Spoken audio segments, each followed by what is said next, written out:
Hello everyone, welcome to MRGS classes. আমি দেবব্রত। আশা করি সবাই ভালো আছো, সুস্থ আছো। তো আজকের স্ট্যাটিস্টিকের ক্লাসের যে টপিকটা নিয়ে আমরা আলোচনা করব সেটা হচ্ছে বিখ্যাত চিত্র এবং চিত্রশিল্পী, famous artist and their paintings.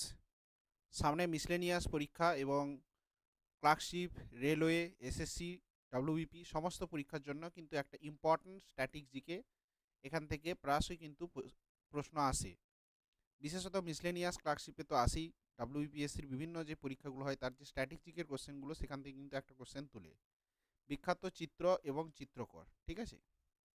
চ্যানেলটাতে নতুন হলে অবশ্যই সাবস্ক্রাইব করবে, বন্ধুদের মধ্যে শেয়ার করবে, লাইক কমেন্ট করবে, ঠিক আছে।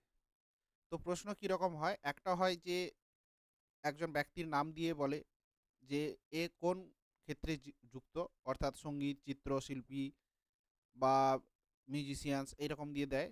অথবা তার সৃষ্টি, একজন বিখ্যাত চিত্রকরের তার একটা বিখ্যাত সৃষ্টি ছবির নাম দিয়ে দেয় যে অমুক ছবিটা কার সৃষ্টি, বা এই ছবিগুলোর মধ্যে রাজা রবি বর্মার ছবি কোনটি, এরকম ধরনের কিন্তু প্রশ্ন থাকে। আমরা এমসিকিউ সেশন, আমরা এই যে টপিক ওয়াইজ আলোচনা করে পরেই কিন্তু আমরা নেক্সট সেশন শুরু করব, সেটা হচ্ছে এমসিকিউ সিরিজ। তো আজকের প্রথম চিত্রশিল্পী হচ্ছে রাজা রবি বর্মা। ইনি একজন ইন্ডিয়ান পেন্টার্স বা আর্টিস্ট, ঠিক আছে। তো ইনার যে বিখ্যাত চিত্রগুলো আছে, অনেক চিত্র তার সারা জীবনে আছে, তার মধ্যে যেগুলো খুব ইম্পর্টেন্ট, যেগুলো আমাদের পরীক্ষায় এসছে, সেইগুলো কিন্তু আমরা আজকের ক্লাসে আলোচনা করছি। তো রাজা রবি বর্মার সৃষ্টি যে চিত্রগুলো, প্রথম যেমন আছে শকুন্তলা, ঠিক আছে, এটা কিন্তু পরীক্ষায় এসেছে প্রিভিয়াস ইয়ারে। হামসা দময়ন্তী, দেয়ার কামস পাপা, সেখানে আসে বাবা। তারপরে গ্যালাক্সি অফ মিউজিশিয়ানস, খুব ইম্পর্টেন্ট, এটা পরীক্ষায় এসছে। মহারানী লক্ষ্মীবাই, সাবিত্রী, দ্রৌপদীর বস্ত্রহরণ এবং গঙ্গা ও ভীষ্ম, ঠিক আছে। তো এই যে আটটা, এগুলো প্রায় সবগুলোই পরীক্ষায় এসছে কম বেশি। তো বেশি যেটা এসছে শকুন্তলা, হামসা দময়ন্তী, সঙ্গীতজ্ঞদের galaxy, galaxy of musicians, Savitri, এইগুলো কিন্তু পরীক্ষায় বেশিবার এসেছে। এটা গেল রাজা রবি বর্মা। নেক্সট আসি, খুব ইম্পর্ট্যান্ট একজন, ইনি হচ্ছে পৃথিবী বিখ্যাত একজন আর্টিস্ট, লিওনার্দো দা ভিঞ্চি। নামটার সঙ্গে সবাই কম বেশি পরিচিত। এটাও প্রশ্ন আসে ইনি কোন দেশের বাসিন্দা বা কোন দেশের বিলং করে, কোন দিক থেকে। তো ইনি কিন্তু ইতালির একজন আর্টিস্ট ছিলেন। তো বিখ্যাত ফেমাস পেন্টার বা আর্টিস্ট লিওনার্দো দা ভিঞ্চি। তো ইনার যে বিখ্যাত, সবচেয়ে পৃথিবী বিখ্যাত ছবি সেটা হচ্ছে মোনালিসা, সবাই জানো মোনালিসা, ঠিক আছে। এছাড়াও যে ইম্পর্টেন্ট ছবিগুলো আছে তার মধ্যে লাস্ট সাপার, ঠিক আছে, লাস্ট সাপার এটাও পরীক্ষায় এসছে। তারপরে Vitruvian man, the virgin of rocks, খুব ইম্পর্টেন্ট, ভার্জিন অফ রক্স, ঠিক আছে।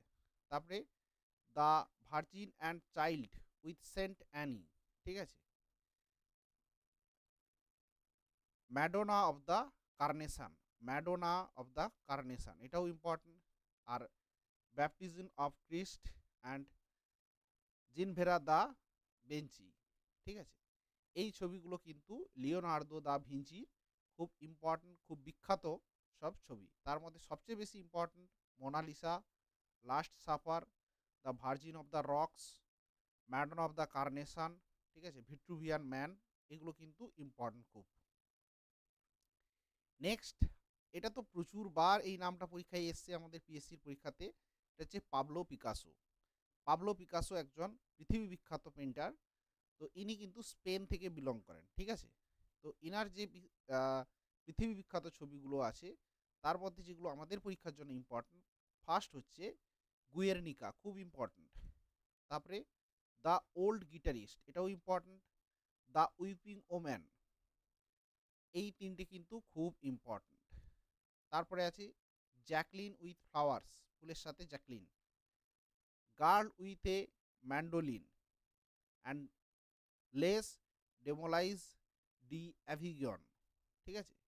এইগুলো কিন্তু পাবলো পিকাসোর যে সৃষ্টিগুলো তাদের মধ্যে অন্যতম। এরপরে আসি মাইকেল অ্যাঞ্জেলো, ইনিও একজন পৃথিবী বিখ্যাত পেন্টার আর্টিস্ট। ইনি কিন্তু ইতালি থেকে বিলং করেন। এই নামগুলো আমি কেন লিখে দিয়েছি, যেগুলো বিদেশি পৃথিবী বিখ্যাত যারা পেন্টার তাদের দেশের নামটাও কিন্তু পরীক্ষায় জিজ্ঞেস করে। Pablo Picasso Spain, Michelangelo হচ্ছে ইতালি। তো ইনার যে সৃষ্টিগুলো যেমন আছে Bacchus, dying slave, angel, Moses, Pieta, the last judgment, খুব important, the last judgment, the creation of Adam, খুব ইম্পর্ট্যান্ট, ক্রিয়েশন অফ অ্যাডাম, আদমের সৃষ্টি, অ্যান্ড ডেভিড, লাস্ট তিনটে কিন্তু প্রচুর ইম্পর্ট্যান্ট, অ্যান্ড ডাইং স্লেভ, এগুলো কিন্তু খুব ইম্পর্ট্যান্ট মাইকেল অ্যাঞ্জেলোর ক্ষেত্রে। এরপরে একজন আমাদের ইন্ডিয়ান পেন্টার, ইনি হচ্ছেন নন্দলাল বসু, নামটার সঙ্গে পড়াই পরিচিত। এনার বিখ্যাত যে ছবিগুলো, শিবা ড্রিঙ্কিং ওয়ার্ল্ড পয়জন, ঠিক আছে, অর্থাৎ শিব যে বিষ পান করেছিল সেই ছবিটা, শিবের যে বিষ পান যখন সমুদ্র মন্থন হয়েছিল তখন। তারপরে আছে যুধিষ্ঠির অ্যান্ড হিজ ডগ, খুব ইম্পর্ট্যান্ট হচ্ছে গান্ধী মার্চ, বাপুজির যে ছবি, খুব ইম্পর্ট্যান্ট। তারপরে রাধার বিরহ, সতী, অন্নপূর্ণা, সতীটা খুব ইম্পর্ট্যান্ট, এটাও খুব ইম্পর্ট্যান্ট একটা ছবি, গুরুত্বপূর্ণ, নন্দলাল বসু। এরপরে আরেকজন বিদেশি পৃথিবী বিখ্যাত চিত্রশিল্পী, তার নাম হচ্ছে ভিনসেন্ট ভ্যান গগ, ভিনসেন্ট ভ্যান গগ, ইনি হচ্ছেন ডাচ চিত্রশিল্পী। তো ইনার বিখ্যাত সৃষ্টিগুলো হচ্ছে দ্য স্টেয়ারি নাইট, অর্থাৎ তারায় ভরা যে রাতের ছবি, সানফ্লাওয়ার্স, দ্য পটাটো ইটার্স, খুব ইম্পর্ট্যান্ট, দ্য পটাটো ইটার্স খুব ইম্পর্ট্যান্ট, প্রিজনার্স এক্সারসাইজিং, এটাও খুব গুরুত্বপূর্ণ একটা ছবি, খুব ইম্পর্ট্যান্ট বিখ্যাত ছবি। তারপরে cafe terrace at night and the night cafe, ঠিক আছে, এটা হচ্ছে ভিনসেন্ট ভ্যান গগ তার সৃষ্টি। এরপরে আসি রবীন্দ্রনাথ ঠাকুর। রবীন্দ্রনাথ ঠাকুরের তো অনেক প্রতিভা, সব কিছুই ছিল, ছবিও আঁকতেন খুব। তো ছবিগুলোর মধ্যে খুব গুরুত্বপূর্ণ যেগুলো ছবি, ড্যান্সিং ওম্যান, অর্থাৎ নৃত্যকারী একটি মহিলার ছবি, একটা ল্যান্ডস্কেপ আছে, তারপরে ওম্যানস ফেস, একটা মহিলার মুখ, অ্যান্ড হেড স্টাডি জিওমেট্রি, এটা হচ্ছে রবীন্দ্রনাথ ঠাকুর। তারপরে একজন বিখ্যাত ভারতীয় আমাদের চিত্রশিল্পী, যার নাম হচ্ছে যামিনী রায়, খুব ইম্পর্ট্যান্ট, অনেকবারই এসছে যামিনী রায়, কিসের সঙ্গে যুক্ত পরীক্ষায় এসছে। তো তার মধ্যে যেটা সবচেয়ে বেশি ইম্পর্ট্যান্ট সেটা হচ্ছে মাদার অ্যান্ড চাইল্ড, মা এবং শিশু। তারপরে দ্বিতীয় ইম্পর্ট্যান্ট, এটাও খুব ইম্পর্ট্যান্ট, সাঁওতাল গার্ল, একজন সাঁওতালি মেয়ের ছবি, থ্রি পূজারিনিস, গোপিনী, কৃষ্ণ ও বলরাম, অ্যান্ড ওয়ারিয়র কিং, এগুলো প্রত্যেকটাই কিন্তু যামিনী রায়ের ছবিগুলোর ক্ষেত্রে খুব ইম্পর্ট্যান্ট। তার মধ্যে সবচেয়ে বেশি important mother and child, and three পূজারিনিস, গোপিনী, সাঁওতালি গার্ল, এগুলো কিন্তু ইম্পর্ট্যান্ট। এরপরে আরেকজন আমাদের ভারতীয় ইন্ডিয়ান আমাদের বাঙালি চিত্রশিল্পী, তার নাম হচ্ছে অবনীন্দ্রনাথ ঠাকুর, যার সবচেয়ে বিখ্যাত ছবি হচ্ছে ভারত মাতা, মানে কয়েকশোবার পরীক্ষায় অলরেডি কিন্তু এসে গেছে এই যে ভারত মাতা ছবিটি কার তৈরি, কার আঁকা, কার সৃষ্টি, এটা হচ্ছে অবনীন্দ্রনাথ ঠাকুর। এছাড়াও অবনীন্দ্রনাথ ঠাকুরের আরও খুব বিখ্যাত ছবি আছে, যেমন ফেয়ারিল্যান্ড ইলাস্ট্রেশন, এটাও important, the passing of Shahjahan, অর্থাৎ মৃত্যুসজ্জায় যে শাহজাহান তার সেই ছবি। তারপরে অশোকাস কুইন, হ্যাঁ, অশোকের রানী, গণেশ জননী, এবং যে কুটুম কাটুম আমাদের প্রাইমারি সেকশনে পড়ানো হয় যে কুটুম কাটুম, এটাও কিন্তু অবনীন্দ্রনাথ ঠাকুরের সৃষ্টি।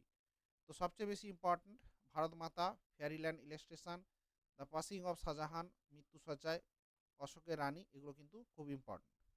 এরপরেও কিছু আছে, যেমন জয়নুল আবেদিন, এর সৃষ্টি হচ্ছে দুর্ভিক্ষের ছবি। রবি শর্মা হচ্ছে দুর্বাসার অভিশাপ।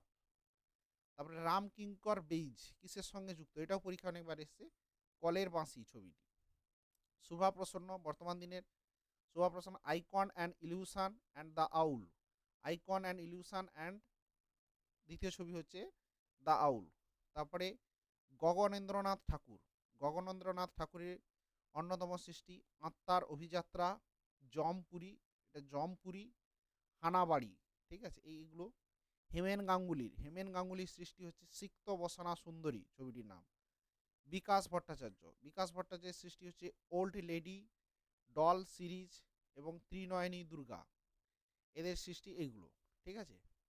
তো এইগুলো মোটামুটি পড়লে কিন্তু আমাদের মোটামুটি আমি দেখো রাজা রবি বর্মা এক, Leonardo da Vinci, Pablo Picasso, Michelangelo, Nandalal Bose, Vincent van Gogh, Rabindranath Tagore, Jamini Roy, Abanindranath Tagore, তারপরে জয়নীল আবেদিন, রবি শর্মা, রামকিঙ্কর বেইজ, সুভাপ্রসন্ন,